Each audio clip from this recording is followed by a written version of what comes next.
दोस्तों, हम सब जानते हैं कि दुनिया में सबसे तेज रफ्तार प्रकाश की होती है। जितनी तेजी से प्रकाश दूरी तय करता है, कोई और चीज उस रफ्तार को छू तक नहीं सकती। मगर सितंबर 2011 में स्विस वैज्ञानिक एंटोनियो एरिडिटाटो ने दुनिया को चौंका दिया था।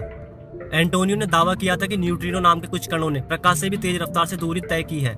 एंटोनियो और उनके साथ 160 दूसरे वैज्ञानिक बर्न यूनिवर्सिटी में ओपेरा प्रोजेक्ट पर काम कर रहे थे। आइंस्टीन के सापेक्षता के सिद्धांत या थ्योरी ऑफ रिलेटिविटी के मुताबिक ऐसा मुमकिन ही नहीं है कि कोई और चीज प्रकाश से तेज चाल से दूरी तय कर सके।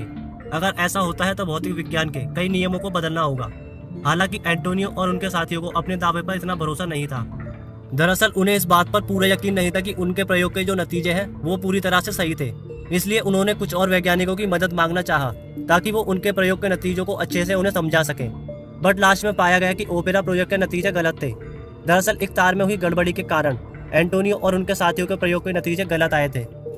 इसीलिए वैज्ञानिकों को लगा था कि न्यूट्रिनो नामक पार्टिकल्स ने प्रकाश से भी तेज गति हासिल कर ली है। उसके बाद कुछ महीनों बाद इस प्रयोग को फिर से किया गया, बट सेम रिजल्ट। इसके बाद काफी वैज्ञानिकों ने कहा कि इस तरह के मुश्किल प्रयोगों में ऐसी गलतियां होती रहती हैं। बट फिर भी जब इसके नतीजों के गलत होने की बात सामने आई तो एंटोनियो को इस्तीफा देना पड़ा। लेकिन यहाँ पर सवाल यह है कि आखिर प्रकाश से तेज चलने के दावों में इतनी बड़ी बात क्यों है? क्या वाकई कोई ऐसी चीज नहीं जो प्रकाश की रफ्तार से चल सके? निर्वात या वैक्यूम में प्रकाश की रफ्तार तकरीबन 3 लाख किलोमीटर प्रति सेकंड की होती है, जो कि एक अविश्वसनीय स्पीड है। सूरज धरती से 15 किलोमीटर दूर है, लेकिन सूरज की रोशनी जो है पृथ्वी तक पहुंचने में केवल 8 मिनट और 20 सेकंड का समय लेती है। लाइट की स्पीड को आप ऐसे भी इमेजिन कर सकते हैं। यदि आप लाइट की स्पीड से ट्रेवल करते हो तो आप 1 सेकंड में पृथ्वी के 7.5 चक्कर लगा सकते हो। तो चलिए फिर से अपने सवाल पर आ जाते हैं कि क्या इंसान के द्वारा बनाई गई कोई ऐसी चीज है जो इस रफ्तार से चल सके या फिर भविष्य में कभी चलने लायक बना सके? इंसानों द्वारा बनाई गई आज तक की सबसे तेज चलने वाली रफ्तार मशीन है न्यू होराइजन स्पेसक्राफ्ट, जो अभी हाल ही में प्लूटो के पास से गुजरा है। इसकी स्पीड 16 किलोमीटर प्रति सेकंड की बताई गई है, जो कि तकरीबन 58,000 किलोमीटर प्रति घंटे के बराबर है। जैसा कि आप देख ही सकते हो, कहाँ 16 किलोमीटर प्रति सेकंड और कहाँ 3 लाख किलोमीटर प्रति सेकंड, कोई मुकाबला ही नहीं है।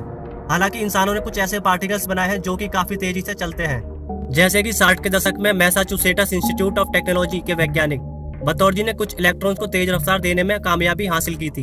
वैसे कुछ लोग सोचते होंगे कि किसी चीज पर ज्यादा जोर लगाकर उसे तेज रफ्तार से चलाया जा सकता है। यहाँ पर मेरा मतलब है एक्सेलरेशन से, मगर ऐसा मुमकिन नहीं है, क्योंकि बतौजी के प्रयोग में ये बात भी पता चली थी कि जरा सी भी रफ्तार बढ़ाने के लिए इलेक्ट्रॉन्स पर बहुत ताकत या ऊर्जा झोंकनी पड़ती है।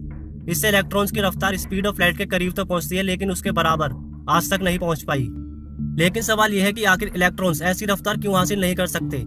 मेलबर्न यूनिवर्सिटी के वैज्ञानिक रोजर रसूल इसकी वजह बताते हैं कि जैसे जैसे कोई चीज रफ्तार पकड़ती है वो भारी होती जाती है, इसलिए उसका प्रकाश की गति को हासिल कर पाना असंभव है। और वहीं हम जानते हैं कि फोटोन्स में कोई वजन या मास नहीं होता। अगर फोटोन्स पार्टिकल्स में भी मास होता तो वो भी 3 लाख किलोमीटर प्रति सेकंड की रफ्तार से नहीं चल सकते थे। वैसे फोटोन्स की एक और खूबी होती है, इन्हें चलने के लिए रफ्तार पैदा करने की कोई जरूरत नहीं पड़ती। फॉर एग्जाम्पल, जैसे हम 100 किलोमीटर प्रति घंटे से चलती हुई गाड़ी को ब्रेक लगाते हैं और उसकी स्पीड अब 60 किलोमीटर प्रति घंटे की है, तो हम सब जानते हैं कि वापस से गाड़ी को 100 तक की स्पीड पर ले जाने के लिए हमें गाड़ी को एक्सेलरेशन देनी होगी, जिसके लिए ज्यादा एनर्जी या फ्यूल लगता है। लेकिन इसके विपरीत फोटोन पार्टिकल्स या स्पीड ऑफ लाइट के साथ ऐसा बिल्कुल नहीं है। फोटोन जैसे ही बनते हैं वो इंस्टेंटली अपनी टॉप स्पीड पकड़ लेते हैं। वैसे इंटरनेट के इंजीनियर से दावा करते हैं कि ऑप्टिकल फाइबर में डेटा प्रकाश की गति से चलता है, मगर सच तो यह है कि इन ऑप्टिकल फाइबर्स में रफ्तार 40% तक कम हो जाती है। दरअसल बात तो यह है कि हम अभी तक ऐसी कोई भी चीज नहीं बना सके हैं जो प्रकाश की रफ्तार के आसपास भी फटक सके। और एल्बर्ट आइंस्टीन की थ्योरी ऑफ रिलेटिविटी हमें बताती है कि आप चाहे कहीं भी रहें, किसी भी रफ्तार से चलें, बट लाइट की स्पीड हमेशा कांस्टेंट ही रहेगी। और हमारा ब्रह्मांड भी इसी बुनियादी नियम पर आधारित है, जो हमें बताता है कि प्रकाश की गति ही इस ब्रह्मांड की सर्वोच्चतम गति है। अब एक नजर उन अपवादों की ओर जो इस थ्योरी को चुनौती देते हैं। पहली बात तो ये कि अब तक भले ही कोई चीज प्रकाश की गति को हासिल ना कर सकी हो, लेकिन यह मानना गलत होगा कि ऐसा करना मुमकिन ही नहीं है। कुछ खास हालातों में ऐसा हो भी सकता है, जैसे कि ब्रह्मांड में मौजूद गैलेक्सीज स्पीड ऑफ लाइट से भी कहीं तेजी से दूर जा रही है। अब आप में से कुछ लोग पूछ सकते हैं कि ब्रह्मांड के खुद के फैलने की रफ्तार जो है प्रकाश की गति से तेज है, ना कि उसके अंदर मौजूद चीजों की। लेकिन यदि हम इसे दूसरे नजरिए से देखते हैं तो गैलेक्सीज भी ब्रह्मांड के अंदर ही मौजूद है, जो कि स्पीड ऑफ लाइट से कहीं तेजी से फैल रही है। इसी तरह अगर दो वैज्ञानिक अलग अलग फोटोन्स की रफ्तार नाप रहे हो तो हम जानते हैं कि दोनों के नतीजे सेम ही आएंगे, बट इन नतीजों का कंपैरिजन हम प्रकाश की गति से भी तेज कर सकते हैं। और अगर ऐसा होता है तो इसका मतलब यह है कि दोनों ने संदेश को प्रकाश की गति से भी तेज भेजा है। तो इस तरह से थ्योरी ऑफ रिलेटिविटी यहाँ पर गलत साबित होती है। एक और तरीका है जिसमें प्रकाश से तेज रफ्तार हासिल की जा सकती है, जो कि है अंतरिक्ष में ब्रह्मांड के एक हिस्से से दूसरे हिस्से में जाने के लिए शॉर्टकट बनाकर, जिसे हम वर्महोल्स के नाम से जानते हैं। क्लीवर, जो कि एक वैज्ञानिक है, उन्होंने दावा किया है कि आगे चलकर हम ऐसे अंतरिक्ष यान बना सकते हैं जो प्रकाश की गति से भी तेज चल सकेंगे। मगर यह कैसे मुमकिन हो पाएगा, इसका जवाब उनके पास खुद भी नहीं था। कुल मिलाकर प्रकाश से भी तेज रफ्तार से सफर करना अभी के लिए हमारे लिए कोरी गप है।